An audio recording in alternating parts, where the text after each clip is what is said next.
Comenzaré explicando qué cosa es una torre de enfriamiento y en qué se usa.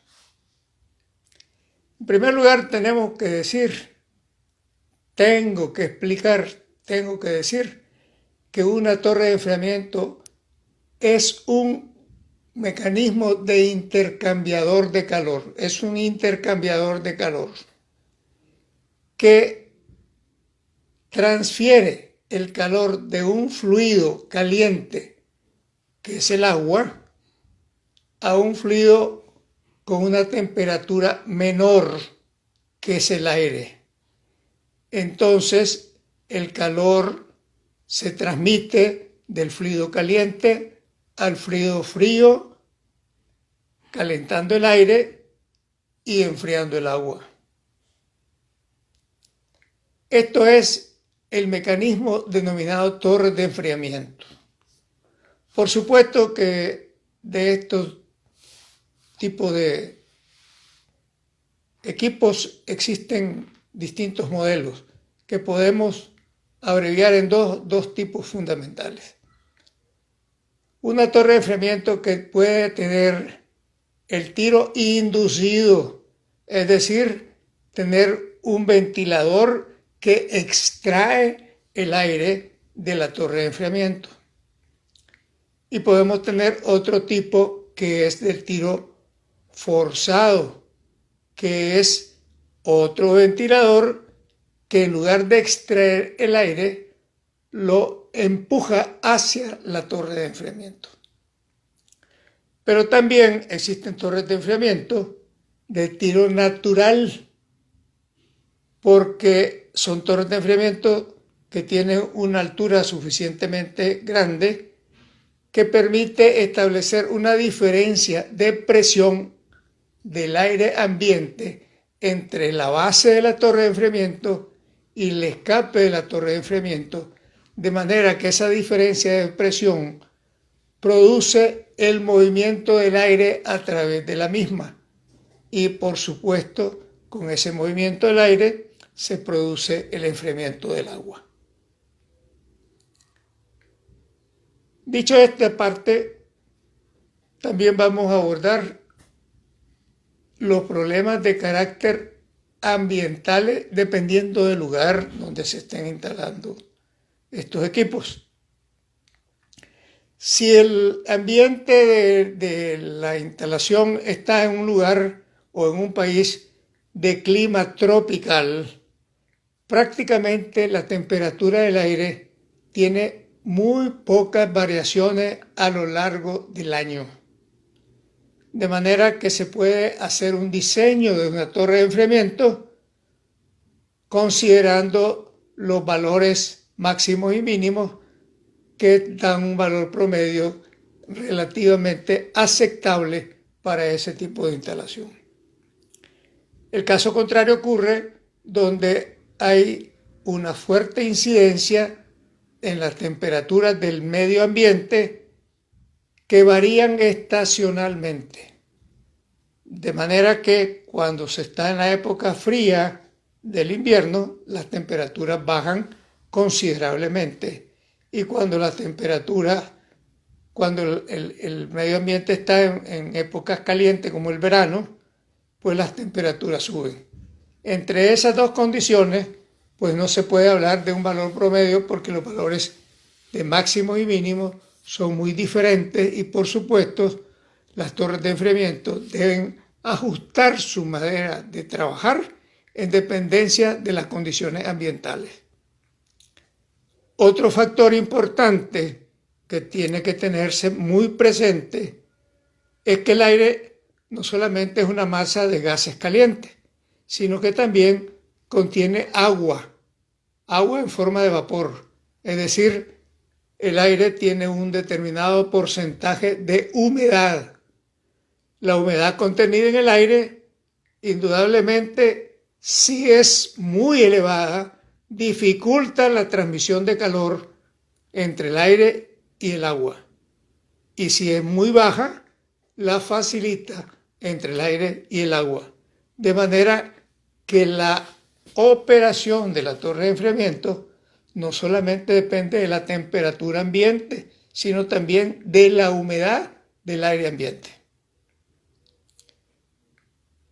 Estas dos condiciones son condiciones naturales, pero existe una condición adicional en el aire que también es necesario tenerla muy presente. El aire contiene muchos contaminantes, entre otros bacterias. Las bacterias, cuando son transportadas por el flujo de aire y entran en contacto con el agua, entran en unas condiciones sumamente favorables para su reproducción, de tal manera que las bacterias y algas y todo lo que contiene el aire ambiente se depositan a lo interno, en la estructura interna de la torre de enfriamiento, y estos depósitos de la estructura interna dificultan la transmisión de calor entre el agua que se quiere enfriar y el aire que la va a enfriar. Entonces tenemos tres condiciones muy particulares en el ambiente: la temperatura, la humedad y la contaminación ambiental. De manera que cuando la contaminación ambiental tiene ese tipo de problemas, pues indudablemente el agua que se utiliza dentro del proceso industrial también va contaminada.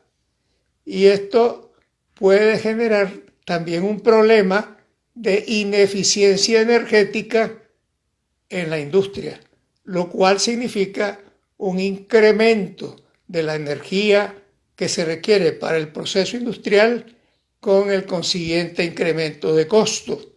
Y por tanto es necesario reducir esa contaminación a los niveles aceptables, de manera que no interfiera con la eficiencia del proceso industrial de que estamos hablando. Vale la pena entonces mencionar que el agua de alimentación es un factor importante que también tiene que controlarse. Pero ¿cuándo se utilizan las torres de enfriamiento? Se utilizan precisamente cuando no existe agua de enfriamiento para los procesos. Entonces nosotros tenemos que utilizar el agua de enfriamiento en el proceso. En el proceso o durante este periodo de tiempo que el agua está trabajando en el proceso industrial, absorbe calor, y este calor pues no se puede tirar a un río, al mar, a ninguna parte, porque no existe el recurso natural que permita estar utilizando agua de ese recurso. Entonces es necesario reciclarla, y es por eso que se utilizan las torres de enfriamiento, porque el agua caliente que sale del proceso industrial es remitida a la torre de enfriamiento para que en ese equipo se enfríe y pueda volver a ser utilizada en el proceso industrial. Entonces es un circuito cerrado en donde el agua que se utiliza en el proceso industrial recibe calor, y cuando sale, ese calor lo transmite a la torre de enfriamiento, que la vuelve a enfriar para volver a ser utilizada en el proceso industrial. Y mientras tanto, el aire que se utilizó para enfriar el agua, pues se calienta, entra a una cierta temperatura y sale a una temperatura mayor. También entra con una cierta humedad y sale con una humedad mayor, por el simple hecho de que cuando el contacto del agua se produce con el aire, parte del agua se arrastra en el proceso de transferencia de calor, y esa agua es necesario recuperarla para que el nivel de agua en las torres de enfriamiento no se pierda. ¿Por qué es importante que no se pierda el agua? Porque entonces tendríamos que reponer esa agua con una fuente que normalmente es escasa. Va a ser muchas veces agua de un pozo que va a requerir un tratamiento químico para que pueda ser utilizada en el proceso de enfriamiento.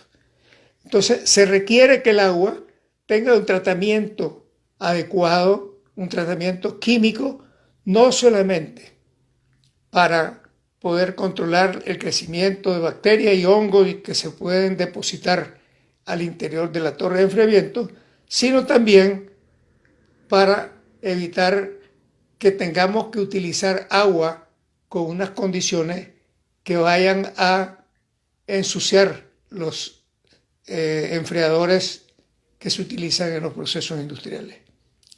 Es por ello, pues, que ambas cosas, tanto el tratamiento del agua de enfriamiento como el tratamiento del aire que se utiliza para las torres de enfriamiento, requieren una atención cuidadosa para evitar que se incrementen los consumos de energía y, por supuesto, evitar la reducción de la eficiencia energética y, por supuesto, incrementar los costos de producción de la empresa.